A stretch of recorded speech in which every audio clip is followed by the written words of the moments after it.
புரட்சித் தலைவி அம்மா அவர்களின் 78வது பிறந்தநாளை முன்னிட்டு எடப்பாடியார் தலைமையில் ஆட்சி மலர அயராது உழைப்போம் மதுரை டாக்டர் ப. சரவணன் மருத்துவ அணி இணைச் செயலாளர். இந்திய கம்யூனிஸ்ட் கட்சியின் மூத்த தலைவர் நல்லக்கண்ணுவின் உடல்நிலை குறித்து இந்திய கம்யூனிஸ்ட் கட்சியின் தேசிய பொதுச் செயலாளர் டி. ராஜா, திராவிடர் கழக தலைவர் கி. வீரமணி, தமிழ்நாடு காங்கிரஸ் கமிட்டி தலைவர் செல்வ பெருந்தகை உள்ளிட்டோர் நலம் விசாரித்தனர். அவரது உடல்நிலையில் நேற்று பின்னடைவு ஏற்பட்டிருந்தாலும் இன்று சற்றே முன்னேற்றம் உள்ளதாக மருத்துவர்கள் தெரிவித்துள்ளனர்.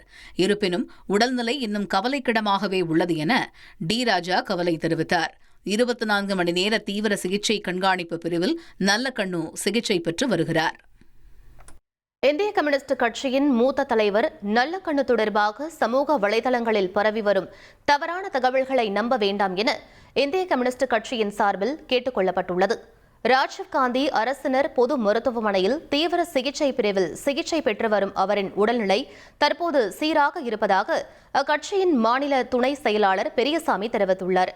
நல்லக்கண்ணுவின் உடல்நிலையை மருத்துவர்கள் தொடர்ந்து கண்காணித்து வருவதாகவும் அதிகாரப்பூர்வ அறிவிப்பு வெளியாகும் வரை வதந்திகளை நம்ப வேண்டாம் எனவும் தெரிவித்துள்ளார். புரட்சித் தலைவி அம்மா அவர்களின் 78வது பிறந்தநாளை முன்னிட்டு எடப்பாடியார் தலைமையில் ஆட்சி மலர அயராது உழைப்போம் மதுரை டாக்டர் ப. சரவணன் மருத்துவ அணி இணைச் செயலாளர்.